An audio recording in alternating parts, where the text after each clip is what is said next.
As I meticulously arranged my mise en place, I found myself innately drawn to my past. I was now knee-deep in Seoul's culinary scene, but my mind effortlessly retraced its path back to an earlier dew-sprinkled morning in Busan on June 12, 2018. My hands were packing, but my mind was jam-packed with an array of emotions. Soon, I'd trade the splintering wooden floors of the family bakery for Paris's cobblestone streets, where I'd swivel around the whirlpool of gastronomic experiences waiting in the wings. My mind swirled like the clock's hands, slicing through moments like a sharp knife through dough, tracing the contours of my journey. I remember my family sending me off at Busan's Gimhae International Airport, with eyes gleaming brighter than the overhead fluorescent tubes, my bag brimming with dreams, and my heart echoing the thumping cadence of the thrumming engines. I felt like a small boat ascending up the stormy waves of uncertainty, poised on the precipice of a journey that was a meandering breadcrumb trail of lessons waiting to be learned, kitchens waiting to be conquered. In that flurry of packing and repacking, moments emerged from the tapestry of the past like flash-frozen frames. One particular evening, football with Minjun at the sun-licked beaches of Busan rose in my mind, our laughter and chatter sinking into the sandy canvas, leaving behind footprints of fond memories. And then I was back in the comforting embrace of my family's bakery, where dawn was always greeted with the yeasty perfume of baking bread heralding the new day. Ah, the symphony of sounds, the rhythmic whirring of the mixer, the gentle rustling of flour-filled bags, the sharp scrape of the dough cutter gracing the wooden work surface. They embraced me like a familiar old tune. I remembered the scent of my mother's hand-baked bread, a flavor so comforting it could swaddle you in warmth and love. In the midst of the chaos, it acted as a guiding light, anchoring me, reminding me of where I came from, making me realize the depth and complexity of the chapter I was getting ready to write. Between packing books and Buddha statuettes for the journey that lay ahead, I was delicately packing away these memories too, preserving them to serve as sustenance for the soul when homesickness would hit. Those moments of reflection, of flipping through the pages of my past, are etched deeply in my heart. I realize now that the whole process was like kneading dough for bread, where the repeated action of pressing and folding wasn't just transforming the dough, but building the characteristics that define the finished loaf. Similarly, this chapter of my journey wasn't merely about the physical relocation. It was the laborious kneading, folding, and reworking of my dreams, goals, and fears, making the resilient dough of my ambition ready to rise in the ovens of the unknown. As I was embarking on that journey, I was accompanied by not only my luggage but also a montage of poignant memories playing in my mind. The small boy who used to run around the dusty streets of Busan chasing a football, now was about to take on the colossal world of gastronomy in a whole new city. Busan's enchanting sunsets became threads of reminiscence, stitching the fabric of my existence with every passing moment. One can't help but become a product of the environment they grow up in, and for me, that environment was the cozy corner bakery of my parents, with its veil of warm bread aroma wrapping around us like an enduring hug. A smile ran across my face as I recalled how I trotted behind my mom, an eager apprentice, hastily trying to mimic her kitchen moves with an accuracy that would often become the butt of all jokes and kitchen banter. Flashes of kneading dough with her, feeling the bewitching transformation that my hands facilitated, flooded back to me. The art of baking bread was mundane to many, but to me it was akin to therapy, an unspoken language soothing my mind with each knead and fold. The scent of freshly baked bread resting in our old wooden oven always brought a sense of home, a hug of warmth that cast a spell of happiness on my tender heart. Walking down the memory lane, another moment captured my heart. It was a balmy evening with Minjun, my childhood buddy. With sneakers filled with sand and hearts filled with joy, we used to play football at the beach till the sun went down. The smell of the salty sea air, the foamy waves lapping at our feet, and the bustling beach, all were vivid in my mind. These potent memories surged through my being, reminding me of the roots that grounded me, of the transition I was embarking on, and the uncertainties of the destination. The Busan boy was about to dive headfirst into the uncharted waters of Paris, each ripple reflecting an opportunity for growth, each wave a call to rise again. I realized that the looming cityscape of Paris was not just beckoning me towards a thrilling adventure ahead, but was also subtly saluting the survival of the boy who grew up amidst the intoxicating aroma of baking bread and the joyful echoes of football at the heart of Busan. Being on the receiving end of piercing criticism was an experience I had yet to encounter until working here in Seoul. One could argue that I had grown comfortable or that I had become complacent due to my prior experiences and accomplishments. But here I was in the capital of my own country, unable to please a food critic with a gargantuan influence in the culinary world. I vividly remember that day. It was March 22, 2022. The critic, acclaimed in the Italian food community for his discerning palate, was scheduled to visit our restaurant and review my cooking. I remember how I meticulously selected and handled each ingredient, aware of the potential repercussions this review could have, not only for the restaurant, but also for my personal journey as a chef. I chose my strongest cards, pizza and spaghetti, dishes that had earned me praises in the past and had a bit of my soul. There I was, putting in my best effort, spending hours blending and tasting the sauce and baking a sourdough base that, until then, had never failed to surprise anyone with its distinct flavor. Despite being anxious, I confidently placed that plate in front of the critic, braced myself for his reaction, and watched as he took his first bite. The critic, impassive, just jotted down his thoughts and left without a word. It was his silence that was more tormenting than any harsh words, the silence leading to an evening and night of pondering, anticipating, worrying. It was only the next day, as I held that critical piece of paper in my hand, barely able to muster the courage to gloss over its contents, did I realize the enormity of what it held. The critique was harsh and painful. My strengths as a chef, my prized pizza and spaghetti, were reportedly average and lacked the character and feel of authentic Italian cuisine.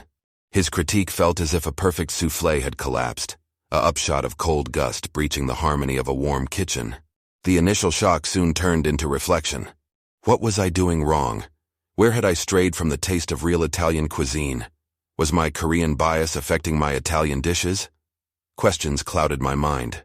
But instead of discouraging me, the criticism built in me a strange resolve. A resolve to dig deeper, to research, and to refine. The critique, although harsh, was an eye-opener, a reality check that no Italian grandma or culinary school could have ever given me. As the biting words on the review sank in, my chest tightened with a mix of self-doubt and disappointment. Was the journey I had trod on all these years, the skills I had tirelessly honed, not enough to please the palate of an epicure? Was I, Hyun, an aspirant striving to connect people's hearts through my food, merely an average cook in the grand diaspora of culinary artistry? But in the midst of this spiraling uncertainty, I found an odd sense of calm. Yes, the critique had struck a painful blow, but it had also ignited in me a desire, a hunger that was different from the passion that had originally led me to this profession. For me, my cooking was not just about the harmonious blend of flavors or the perfect textures. It was my melody, a reflection of my journey, filled with the warmth of Busan's beaches, the love for my family's bakery, and the resilience Seoul had taught me. Every dish I created was a symphony I conducted, each bite intended to narrate a story, the story of my journey, to the person who took it. And here was someone telling me my melody was off-key. Of course it hurt, but amidst that hurt I realized that this was a chance for me to explore, to learn, and to evolve. The revelation, though sudden, didn't put me off. It was a moment of introspection. I questioned myself, analyzed my dishes. I realized maybe there was an unconscious influence of my Korean palate in my Italian dishes. My journey wasn't just about me anymore. It was about everyone who tasted my food, who experienced the melody I conducted. And to make them all feel the same joy, I needed to understand their perspective too. The critique was not a setback, instead it steered me towards uncharted territories. It filled me with a newfound vigor. My culinary journey had entered a new chapter, a chapter of self-improvement, of amelioration, of stepping up, and truly understanding what it means to be a globally acclaimed chef. I wasn't going to let this stop me. Instead, I was going to use it fuel my determination, to aid in my evolution as a world-renowned chef, a chef who knows the melody of both Busan and Italy, and seamlessly amalgamates them into a divine symphony. With the newfound clarity, I plunged into re-examining my cooking methods and techniques through a different lens. Every morning I would spend hours experimenting, trying thousands of permutations of ingredients, adjusting the flame, tweaking the recipes. The mission was clear: refine my culinary skills and create dishes that were a perfect blend of Italian cuisine with a stroke of Busan's flavors, symbolizing my journey. In this phase of critical evaluation and revisions, my interaction with food underwent a profound transformation. I became sensitized to flavors and textures I hadn't noticed before, unlocking a whole new realm of culinary experiences. I found something deeply cathartic about reshaping my dishes, retesting the flavors, and then sitting back to contemplate the results. The criticism, as I had hoped, became a compass leading me back to my culinary vision and carving a clearer path towards it. As if reminding me of my days on the football field, relearning my culinary techniques was equally challenging and rewarding.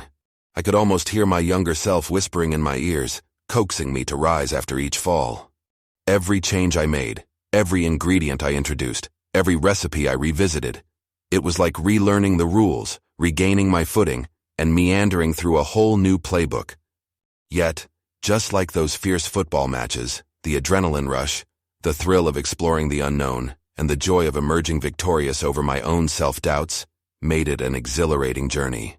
While there were moments of exultation, there were also periods of frustration and self-doubt. However, the memory of that biting critique reminded me of my purpose, rejuvenating my perseverance and pushing me through the turbulent seas of trials and errors. Like an anchor amidst a storm, the idea of creating a perfect blend of East and West in my culinary creations etched in my mind and kept me going. Every moment, I spent grappling with the perceived rebuke, reshaping it into a source of inspiration, and integrating that inspiration into my culinary language made me grow, not just as a chef, but also as a person. The fierce critique, initially a source of pain, gradually morphed into a constant reminder of my commitment towards my aspiration. It was a beacon that lit the path ahead, instigating the resilient and determined chef inside me to march forward and not just dream but work relentlessly towards crafting a name for myself in the culinary world.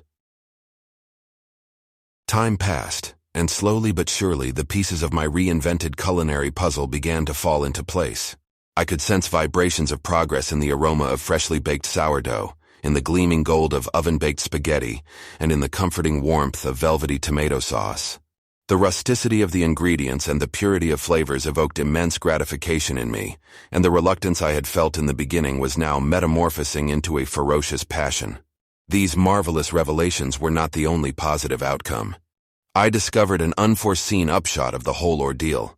My relationships with those around me seemed to blossom, mirroring my developing culinary creations.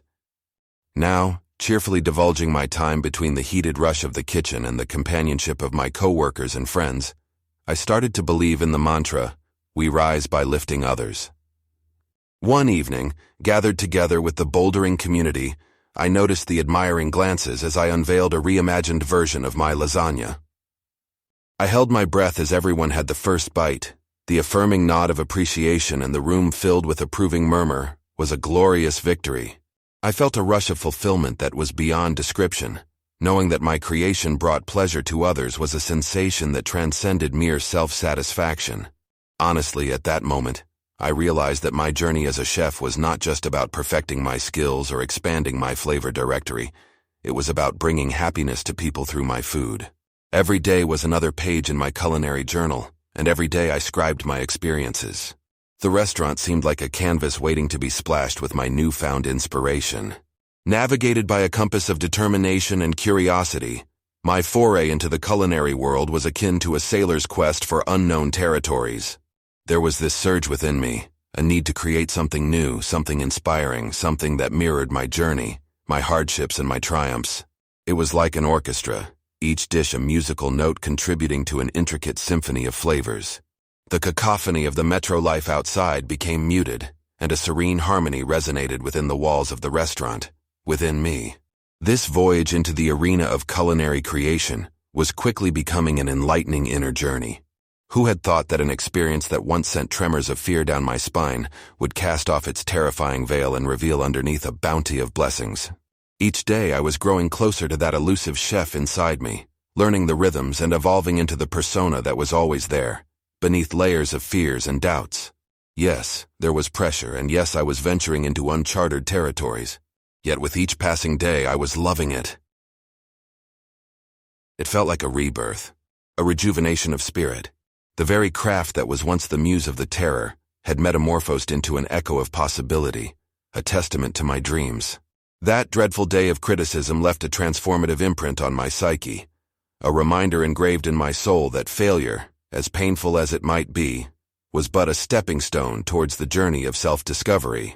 A realization dawned upon me, a striking revelation that the essence of my existence as a chef did not lie in the accolades I achieved or the rewards I earned. Rather, it was about the joy I brought to people's tables, the warmth I wrapped around their hearts. When I reflect back on that fateful encounter with the food critic, I remember, my legs stumbling a little, my heart crashing heavily against my rib cage. Instead of brushing it off as a dent to my ego or an insult to my craft, I chose to let the criticism seep into the marrow of my spirit, allowing it to heal, to remodel, to emerge stronger. Every jab, every poke offered me a mirror, reflecting the shards of my shortcomings, the fragments of my faults. I began walking on the path of introspection, brushing past the bristles of mediocrity, towards the ultimate pursuit of excellence. In the kitchen now, I felt a rhythm in my steps, a cadence in my motions. The crackle of searing meat, the burbling of simmering sauces, the clattering of pots and pans orchestrated into a harmonious symphony. My spatula, my whisks, my cleaver, my tongs felt like extensions of my own being. Each swirl, each toss, each chop, each stir, a graceful ballet dance, a tantalizing interplay of art and science. Gone were the days when I stood in the shadow of my own insecurities. I no longer feared the heat of the stove, the sharpness of the knife, the judgment in the gazes. Each culinary journey now unraveling into an adventure of flavor palettes, texture play, and visual serenades. My hands loved the feel of fresh pasta dough. My ears loved the sizzle of garlic hitting hot oil. My nose loved the aroma of my homemade tomato sauce simmering on the stove. And my eyes, they loved the sight of a doting smile gracing the lips of satisfied customers. I remember my hands trembling, my heartbeat resonating a syncopated percussion, my breath hitching as I served my first redesigned lasagna post the criticism. I watched, my nerves stretched taut as bowstrings as everyone savored my creation. Then a sigh. A sign of satisfaction resonated in the room. Smiling faces, nods of appreciation, and my world halted to an electrifying jolt of pure bliss. The echoes of my dreams were finally ringing loud and true in the world. That was it. That was the moment that solidified my resolution. That was the moment the critic within me found solace. That was the moment I was reborn,